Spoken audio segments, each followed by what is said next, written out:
Welcome back to Talk. Walking into the Whitney Museum during the 2026 Biennial, you begin to feel how this exhibition reshapes the idea of painting itself. The Whitney, with its open architecture and connection to the city, becomes a space where materials, histories, and environments come into conversation. It's not just about looking at art, it's about experiencing how it exists in relation to the world around it. Curated by Marcela Guerrero and Drew Sawyer, this biennial focuses on atmosphere, on relationships, and on the systems that shape how we live. Artists here are not confined to traditional categories. Painting expands into installation, sculpture becomes environment, and materials carry meaning far beyond their surface. And Teresa Baker's work embodies that shift in a powerful, grounded way. At first glance, her work reads as abstraction, fields of color, texture, and form. But as you move closer, the materials begin to reveal themselves. Synthetic turf forms the base of her compositions, immediately evoking the idea of landscape. It looks like grass, like open land, but it's artificial, manufactured, controlled. That tension is central to her work. Baker is drawn to this in-between space, the space where natural and artificial meet. The turf becomes more than a surface. It becomes a concept. It asks you to question what you're looking at. Is this landscape real or constructed? Is it memory or simulation? Layered on top of this surface, she places materials like yarn, buckskin, and other textiles. These elements introduce a sense of touch, of tactility, of human presence. They feel intimate, almost handmade, in contrast to the industrial nature of the turf.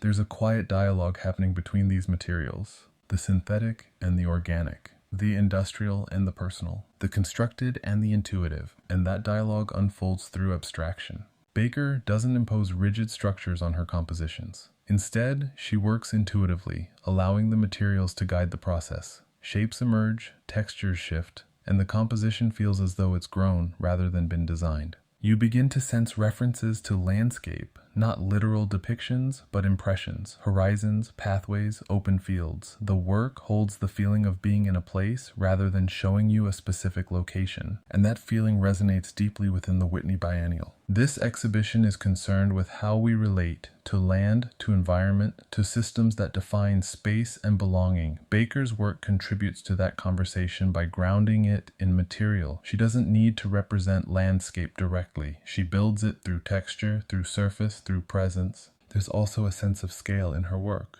Standing in front of these large compositions, you feel enveloped by them. They're not just objects on a wall, they occupy space. They create an environment that you step into, even if only visually. And the Whitney's architecture amplifies this experience. Light moves across the surface of the turf, catching on the fibers, shifting throughout the day. The materials respond to the space, just as the space responds to them.